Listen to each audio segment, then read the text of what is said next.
Hello, friends. How are you? So, I just wanted to really quickly record this YouTube live because we have so much going on this channel one rental at a time, that I think it sometimes can be overwhelming. So, I thought one thing I should do is maybe every Saturday or Sunday, I'm not sure which day, I'm going to do a summary of just the interviews that we did during the week, because I think the interviews of successful investors are fun. I try to pull out different material that each of you could benefit from. And I know, on occasion, the titles or whatever, they don't resonate and maybe you don't watch one and you should have. So I thought if I went in and I just did a summary of the interviews for the week, that maybe you would see what is possible. So we're going to start off with last week. Last Saturday or Sunday, we interviewed Cletus. And Cletus' interview was outstanding and motivating because what his story was all about was really highlighting that it doesn't matter where you start from, right? You may have a background that you wouldn't wish on anyone, and but it's your story, it's your truth. So own that, move forward. It doesn't have to hold you. It doesn't have to hold you down. You can choose to be different. You can choose to make an impact and be positive and help others, and all those great things that you heard in Cletus's interview. But also, you can create and run an outstanding real estate business. Right? Real estate doesn't care about your background. It doesn't care if you're a man or a woman. It doesn't care about the color of your skin. It just doesn't care, right? Real estate is an inanimate object, and it doesn't have bias. It doesn't have anything that would judge you, right? You're as equal as anyone else in the eyes of a physical asset called property or real estate. And Cletus's interview was outstanding. I was extremely motivated by it. I was vibrating for a couple of days. It was a lot of fun, and is often a reminder in one of those interviews that you may go back and listen to a couple of times when you need a little pick me up. So, highly recommend Cletus's interview. Then we go on to Mike from Investor Fuel, and I enjoyed Mike's story. It's probably the most common one I hear is, hey, I was a W-2 employee, I was in the rat race, and I just I knew that wasn't going to lead anywhere, which was really my story as well. And his story is a little different in that I think he called himself a W-2 refugee or a job refugee or something like that in the interview. Take a listen and remind me what he said. But in the end, he was saying that he escaped and he jumped in, started wholesaling, then wholesaling led to flipping, and flipping led to buy and hold, and now he's so wildly successful that he's helping thousands of other people. And the impact that Mike is having across the nation is phenomenal. And to have him on the show and share with us what he has done and is doing was special. And I owe him a lot for giving us that time and just showing us what is possible. So Mike's interview is wonderful. And it shows you that you can get into this game. You can just jump in, you can dip your toes in. It doesn't really matter. It's pretty cool. Then we move on to Anna. Anna's been with us before.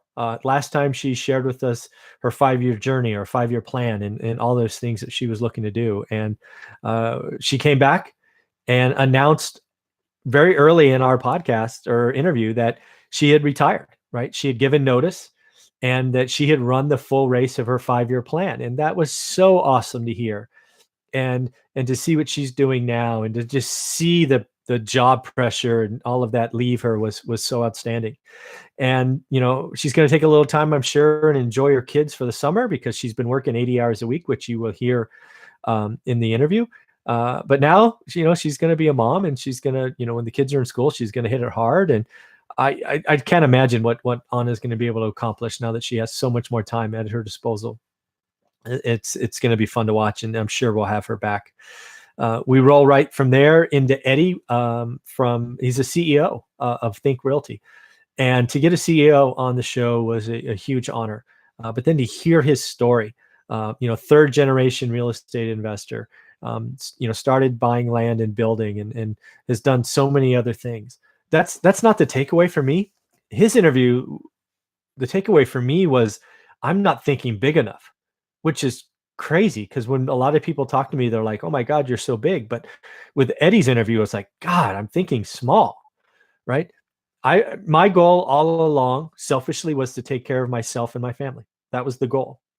and you get to that goal, and maybe you celebrate a little bit, you write a book, whatever.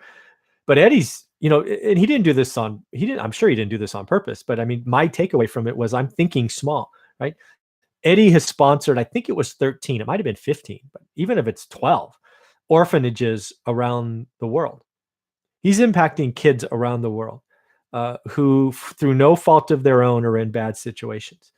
And I was like floored by that. I don't even know if you can tell in the video because it is two ways, right? So if you could see my face a couple of times, it's like, wow, I just couldn't imagine the kind of planning and execution. And now he's pairing up physical assets in apartment buildings to fund orphanages so that the orphanages stay funded long after he's gone. I mean, how amazing is that?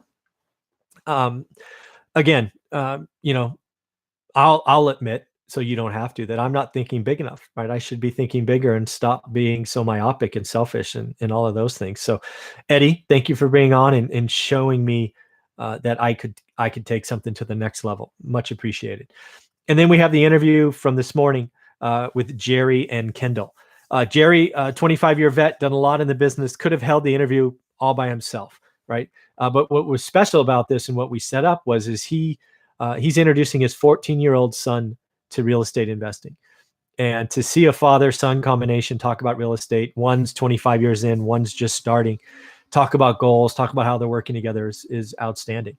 And my big takeaway, not to take anything too much away from that interview, was I think Kendall has a chance to make more than his teachers when he graduates high school. Think about that. I don't know what high school teachers make, but let's just say it's 50 grand or say it's 80 grand. I don't know. But just to think, if he does what he's planning to do for the next 4 years and gets the machine going, I don't see how he doesn't make more than $80,000 a year, which is outstanding. Now he has a leg up. He has a dad in the business, somebody who'll joint venture with him and all of that. So I get that. But just think about all the experience he's going to learn in the next 4 years. I'm just amazed. He's if he does this and sticks to it, he has every chance to be worth $100 million by the time he's 30 or 40. So just a really special week. I liked every interview. I take away something from every interview. But as I wrap this up, I want to ask you, who should I be interviewing? Who should I interview you, right? Do you have a successful story that we should talk about? If so, reach out. Do you know someone, right? Do you have a relationship with someone that I should speak with? I'd love to do an interview 5 days a week, Monday through Friday would be awesome. So if you can help make some introductions and tell me who I should meet, that would be great. Otherwise, just make sure you watch these interviews because I think a couple of them aren't getting the clicks that they should. Specifically, the Eddie Wilson one, I think needs a lot more attention and should be watched. And maybe because it's my title and I called him a CEO and all of that, maybe I should talk about sponsoring orphanages. I'm not sure, right? The titles on YouTube videos sometimes make you click or not click. But anyways, I think all 5 of these interviews deserve a little bit of time. And I'm really happy that these will be all converted to a podcast because this was a rockin' week. And I can't wait to see what next week brings. All right, everybody, have a great day. Take care.